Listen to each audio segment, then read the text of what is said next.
Hi guys, இது எந்த ஊரோட பஸ் ஸ்டாண்ட் தெரியுதா? ஆமாங்க, இது நம்ம மதுரை பஸ் ஸ்டாண்டு தான். வந்த உடனே சரியான பசிங்க. நைட்டு சாப்பிடுவேன்னு சொல்லிட்டு பக்கத்துல பார்த்தா நிர்ணய அவுட்ல நைட்டுன்னு உள்ள போய் பார்த்தா சைவன் சொல்லிட்டாங்க. 2 தோசையை மட்டும் ஆர்டர் போட்டு விட்டு பார்த்து இடி சுடுறத வேடிக்கை பார்த்துட்டே இருந்தோம். பார்த்தா ஒரு தோசை 75 ரூபா விட்டாங்க. சரின்னு மனசு எடுத்து போய் அப்படியே அவங்க கொடுத்த 3 குழம்பைய லைட்டா டிப்படிச்சு எடுத்து வச்சா 75 ரூபாய்க்கு சரியான ஒருத்துங்க. சரின்னு சாப்பிட்டு முடிச்சுட்டு வெளியே வந்தா எங்க அம்மா ஜீரகம் கடையை பார்த்துப்பாங்க. சரி ஜீரகம் வாங்கி கொடுக்குறா பாக்க சொன்னாங்க. சரி சொல்லி வாங்கி கொடுத்தா நம்மளுமே கொடுக்காம அவங்களே எல்லாத்தையும் முடிச்சிட்டாங்க.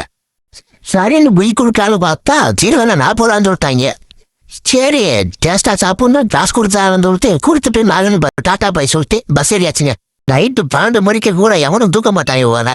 மதுரை தூக்க ஆராயணும்னு சொல்லிட்டு போதாங்க.